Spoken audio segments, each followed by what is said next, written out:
Let's talk a little bit about the signal path for the piece that I just played for Gone. Really, basically running into the front of the amp. I am running a fairly involved switching system, but basically what's going on signal path right now is through all these pedals, but nothing's on. They're all true bypass into the Peterson, the Boudoir, the Exotic RC BB, this new Octavia pedal I've got that's pretty cool. But essentially we're running straight into the Mesa Boogie Stiletto Deuce 2. It's a Stiletto Deuce Stage 2 they call it. And I'm on the tight gain channel, so it's kind of their crunch channel. But I actually have backed off the gain quite a bit for that intro.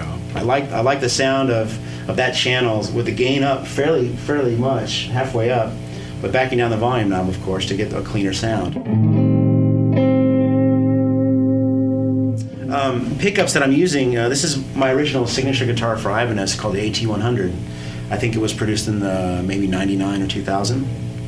And the main pickup tone for this is the DiMarzio Cruiser that I have in the neck. It's a humbucking pickup. It's a very weak output and very much voiced like a single coil, but matches very well when I switch back and forth between the bridge and the neck pickup. The original bridge pickup is a Seymour Duncan Jeff Beck. And it's a very simple guitar, very traditional, as you can see. It's alder body with a maple neck, and just speaks very well on the top end. Here's the amp as it is at full volume. It's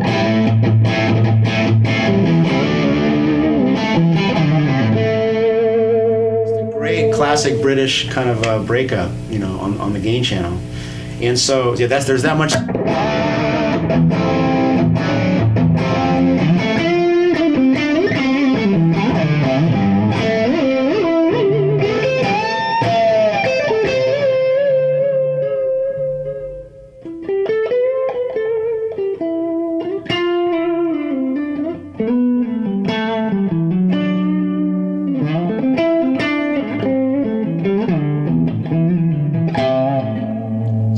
I should also point out on the main volume knob of the guitar, there's a capacitor in line that as I roll volume off, it maintains the top end, whereas some traditional pots you'll lose a lot of top end the more volume that you roll down. So I like being able to keep the clarity, because I do play a lot with the volume knob throughout a lot of phrases while I'm playing for the different dynamics. So it's important to retain that top end.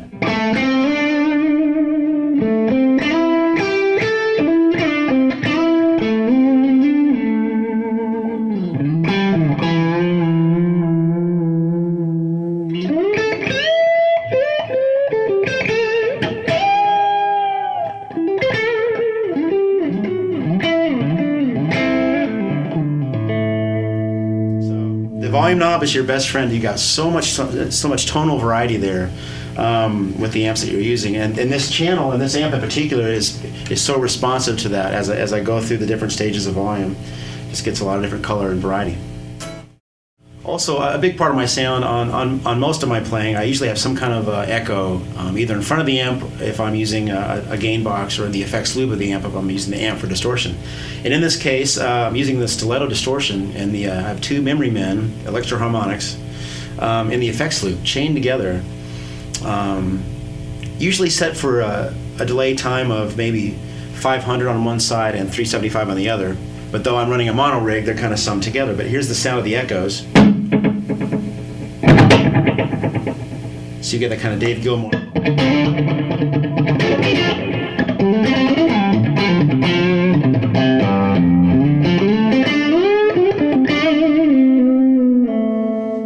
One of the reasons I really like the Electro Harmonics units, the Deluxe Memory Man, is that you're able to actually add chorus to the echo itself, not the actual initial guitar tone, but it's just on the repeats, and it really helps kind of replicate the tape echo sound, like an old EP3 where the repeats are just slightly out of tune, and it gives this wonderful air around your notes, kind of like I say, it's a chorusing effect. We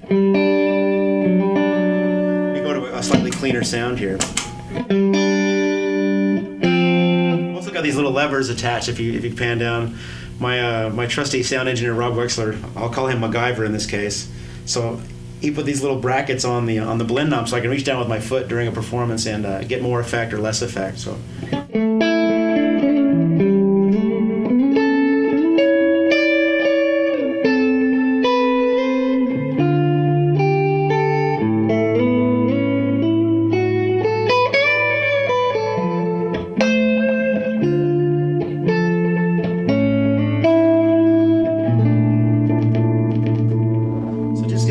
kind of lush, natural feel to it. A little less convenient than a programmable digital delay, but I prefer the sound so much that I've gone this direction in my current live rig.